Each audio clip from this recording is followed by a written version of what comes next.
નમસ્કાર, આપ જોઈ રહ્યા છો spark today news. Bharatiya Janata પાર્ટીના સંગઠન પર્વ 2024 નિમિત્તે દરેક જિલ્લામાં તાલુકા ભાજપ પ્રમુખ અને શહેર ભાજપ પ્રમુખની નિયુક્તિ કરવામાં આવી રહી છે, જેના ભાગરૂપે આજે છોટાઉદેપુર તાલુકા ભાજપ પ્રમુખ તરીકે રસિકભાઈ રાઠવા અને શહેર ભાજપ પ્રમુખ તરીકે અંકુરભાઈ પંચોલીની વરણી કરવામાં આવી છે। સાથે સાથે છોટાઉદેપુર જિલ્લાના બોડેલીના મંડળ પ્રમુખ, કવાટ મંડળ પ્રમુખ, નસવાડી મંડળ પ્રમુખ, સંખેડા અને જેતપુર પાવી તાલુકા મંડળ પ્રમુખની પણ વરણી કરવામાં આવી છે। છોટાઉદેપુર તાલુકા ભાજપ પ્રમુખ અને શહેર ભાજપ પ્રમુખની વરણી કરવામાં આવતા ભારતીય જનતા પાર્ટીના કાર્યકર્તાઓએ તેઓને શુભેચ્છાઓ પાઠવી હતી। સાથે સાથે તાલુકા ભાજપ પ્રમુખ અને શહેર ભાજપ પ્રમુખે રાષ્ટ્રીય નેતૃત્વ, પ્રદેશ નેતૃત્વ અને જિલ્લા નેતૃત્વનો આભાર પણ વ્યક્ત કર્યો હતો। ભારતીય જનતા પાર્ટી સંગઠન પર્વ નિમિત્તે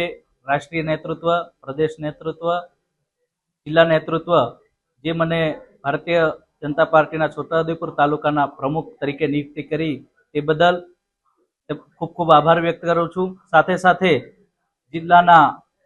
સંગઠન પર્વ તરીકે ચૂંટણી અધિકારી એવા જયરામભાઈ ગામિત સાહેબ, એમની સાથે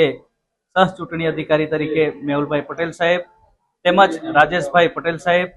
તેમજ છોટાઉદેપુર જિલ્લાના છોટાઉદેપુર લોકસભાના સાંસદ શ્રી એવા જસુભાઈ રાઠવા સાહેબ, જિલ્લા પ્રમુખ ઉપેન્દ્રભાઈ રાઠવા સાહેબ, તેમજ ધારાસભ્ય શ્રી રાજેન્દ્રસિંહ રાઠવા સાહેબનો ખૂબ ખૂબ આભાર વ્યક્ત કરું છું। સંગઠન પર્વ 2024 અંતર્ગત રાષ્ટ્રીય નેતૃત્વ, પ્રદેશ નેતૃત્વ અને જિલ્લાના નેતૃત્વએ આજરોજ મારી પસંદગી કરેલ છે, તે બદલ હું જિલ્લા ચૂંટણી અધિકારી શ્રી જયરામ ગામિતભાઈ સાહેબ, ચૂંટણીના સહ ઇન્ચાર્જ મેહુલભાઈ પટેલ, એવા બીજા સહ અધિકારી રાજેશભાઈ પટેલ સાહેબ, તેમજ જિલ્લાના બીજા મહામંત્રી અને સહ અધિકારી DF પરમાર સાહેબ તથા હું જિલ્લાના પ્રમુખ શ્રી ઉપેન્દ્રભાઈ રાઠવા સાહેબ, તેમજ આપણા સાંસદ શ્રી જસુભાઈ રાઠવા સાહેબ, તેમજ ધારાસભ્ય શ્રી રાજેન્દ્રભાઈ રાઠવા સાહેબજીનો હું ખૂબ ખૂબ આભાર વ્યક્ત કરું છું અને સંગઠનને અમે મજબૂત બનાવીશું એ દિશામાં આગળ કામ કરીશું।